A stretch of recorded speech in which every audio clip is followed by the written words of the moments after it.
할렐루야. 함께 기도하심으로 7월 10일 화요일 새벽 예배를 드리도록 하겠습니다. 사랑의 하나님, 밤새 저희에게 평안한 잠을 허락하시고 육신의 쉼을 허락하시니 감사합니다. 또한 이렇게 새로운 날을 저희에게 주시되 다른 것들을 하기 전에 하나님 말씀 먼저 저희가 듣고 묵상하고 기도하는 시간을 갖게 하심을 감사합니다.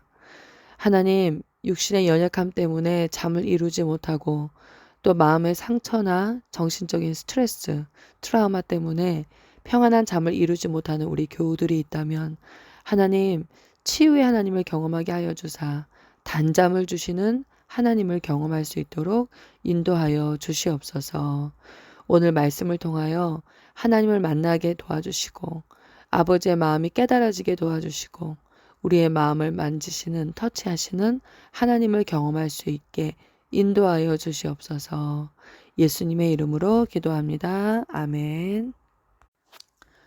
오늘 하나님께서 주시는 말씀은 시편 73편 23절에서 28절입니다. 오늘 하나님께서 주시는 말씀은 시편 73편 23절에서 28절까지의 말씀입니다. 내가 항상 주와 함께하니 주께서 내 오른손을 붙드셨나이다. 주의 교훈으로 나를 인도하시고 후에는 영광으로 나를 영접하시리니 하늘에서는 주 외에 누가 내게 있으리요. 땅에서는 주밖에 내가 사모할 이 없나이다. 내 육체와 마음은 쇠약하나 하나님은 내 마음의 반석이시요 영원한 분깃이시니라. 무릇 주를 멀리하는 자는 망하리니 음녀같이 주를 떠난 자를 주께서 다 멸하셨나이다. 하나님께 가까이 함이 내게 복이라. 내가 주 여호와를 나의 피난처로 삼아 주의 모든 행적을 전파하리이다. 아멘. 시편 73편은 아삽이 쓴 지혜 시입니다. 그는 처음에 악인이 형통하는 것을 보고 마음에 꽤나 갈등을 겪고 있습니다. 그리고 실족할 뻔했다고 고백합니다. 하지만 성소에 들어가 하나님의 뜻을 깨닫고 나서야 진정한 복이 무엇인지 알게 됩니다. 이렇듯 하나님이 생각하는 복과 우리가 생각하는 복의 기준이 다르다 보니 하나님께서 주시겠다고 약속하시는 복을 복으로 받지 못하는 경우들이 허다합니다. 구약의 인물 중에 또 이런 선지자가 한 명 있지요. 누가 떠오르시나요? 네, 맞습니다. 예레미야가 있습니다. 예레미야 12장 1절에 보면 여호와여 내가 주와 변론할 때에는 주께서 의로우시니이다. 그러나 내가 주께 질문하옵나니 악인의 길이 형통하고 반역하는 자가 다 평안함은 무슨 까닭이니이까. 2025년을 살고 있는 우리들도 또한 같은 고민을 합니다. 오늘 설교를 준비하면서 저의 기도를 한번 뒤돌아보는 시간을 가졌습니다. 악인의 형통함에 대한 불만은 없었습니다. 왜냐하면 저도 의인이 아니기 때문에 항상 하나님 앞에 죄인이고 연약함이 있기 때문에 악인에 대한 형통함에 대한 불만은 없습니다. 그러나 믿는 자들이 어려움을 당할 때 하나님 앞에 그 불만을 토로하곤 합니다. 특히 아무 죄 없는 어린이들이 건강으로 혹은 여러 가지 고통을 당할 때 하나님은 왜 당신의 자녀를 지키지 않는가를 놓고 씨름했던 적이 있습니다. 하나님은 과연 전지전능한가? 하나님은 과연 선하신가? 이 두 가지를 놓고 제 나름대로의 신학적인 또는 신앙적인 씨름을 했던 것이지요. 지난 신앙의 기초 세우기 클래스에서 하나님에 대한 속성을 다룰 때 신정론이라고 하는 부분에 대해 수업했던 적이 있습니다. 수년 전에 사업을 하시던 어떤 교우께서 저에게 이런 고민을 털어놓으신 적이 있어요. 사모님, 정직하게 살겠다고 매번 다짐을 하지만 사업을 하면서 정직하지 못했던 부분들이 많습니다. 그리고 그 다음에 하셨던 이분의 고백이 제 마음을 울립니다.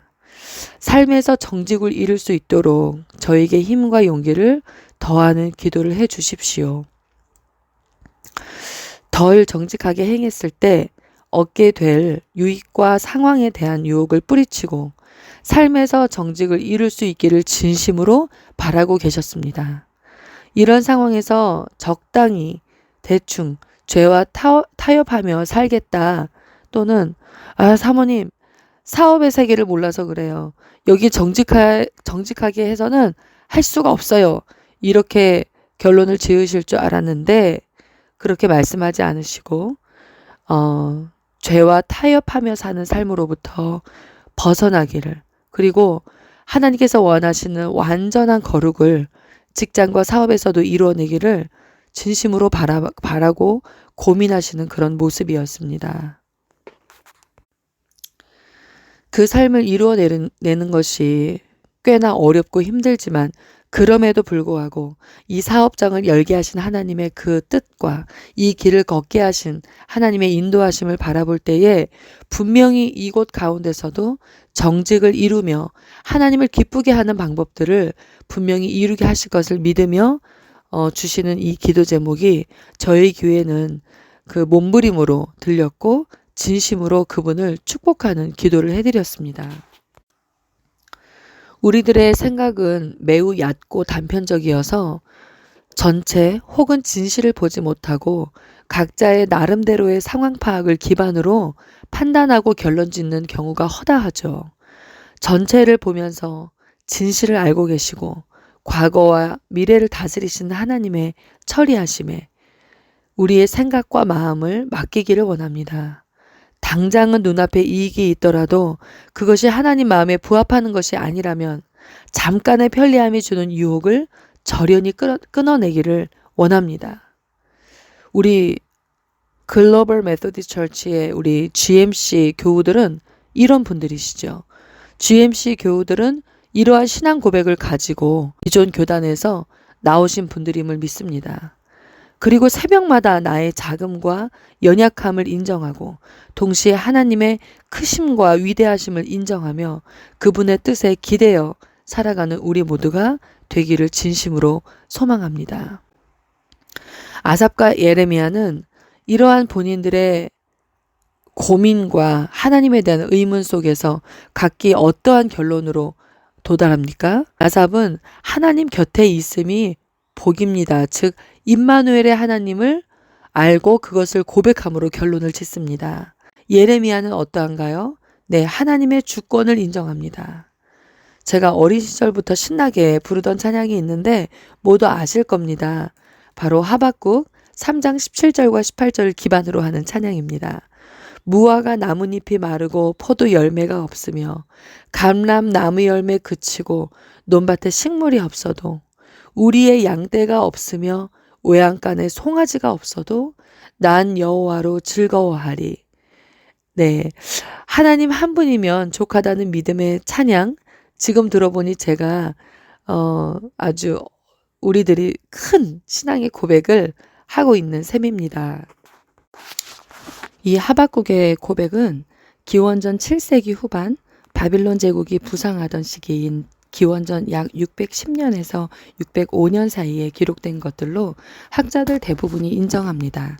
즉 기원전 약 610년에서 605년 사이에 쓰여진 고백인 것이지요. 이 고백을 한번 현대식으로 바꿔볼까요? 은행 어카운트에 잔고가 없으며 세이빙에 계좌가 없어도 하는 사업은 어렵고 직장은 잘 안 구해져도 내 집 한 칸 없고 타고 다니는 자동차는 후져도 난 여호와로 즐거워하리. 난 여호와로 즐거워하리. 인생 뭐 하나 내 뜻대로 되는 것 없으나 날 구원하신 주님이 끝까지 날 지킨다고 약속하시니 그 구원의 하나님을 인해 기뻐하리라. 아멘. 네, 이 고백이 바로 제 고백입니다. 또한 여러분의 고백이 될 줄로 믿습니다. 오늘 본문 23절부터는 아삽이 하나님의 임재 안에서 회복된 믿음의 고백을 담고 있습니다. 아삽은 이제 확신합니다. 나는 항상 주와 함께 있다. 하나님께서 그의 오른손을 붙들어 주셨기 때문에 그는 넘어지지 않았습니다. 우리가 비틀거릴지라도 하나님은 우리의 손을 꼭 붙들고 계십니다. 여러분, 지금 여러분의 손을 한번 보시겠어요? 누구의 손을 붙잡고 있습니까? 세상의 손을 붙들고 있습니까? 때로는 물질에, 돈에 힘을 붙들고 계십니까? 내가 잡고 있는 손이 아니라 나를 붙들고 있는 손이 있습니다. 바로 하나님의 손입니다. 하나님은 단순히 함께 우리와 계실 뿐만이 아니라 인격적인 분이시기에 우리와 교제하시고 또한 우리를 바른 길로 이끌어 주시고 인도하십니다. 때때로 말씀을 통해 또는 믿음의 가족들을 통해 우리한테 끊임없이 말씀하고 계십니다. 아삽은 지금 현실의 고난 속에서도 하나님이 주시는 말씀과 교훈에 따라 살아가기를 결단합니다. 지금 나는 내 귀를 쫑긋 세우고 나의 모든 감각을 통하여 과연 성령님이 무엇을 말씀하고 계시는가? 내 인생의 방향키는 과연 어디로 향하고 있는지요? 하늘에서는 주 외에 누가 내게 있으리요? 오늘 본문 말씀 25절과 26절에 나타나 있습니다. 이 부분은 아삽의 사랑 고백이자 신앙의 절정입니다. 여러분, 아침에 기도할 때마다 기도의 첫 마디를 하나님께 사랑 고백으로 시작하세요. 그게 바로 내 삶에 하나님의 위엄과 하나님의 역사심을 선포하는 것입니다. 하나님에 대한 사랑 고백을 먼저 시작하세요. 세상 그 어떤 것보다도 심지어 자기 자신의 건강과 힘보다 하나님 한 분이 가장 소중하다고 고백합니다.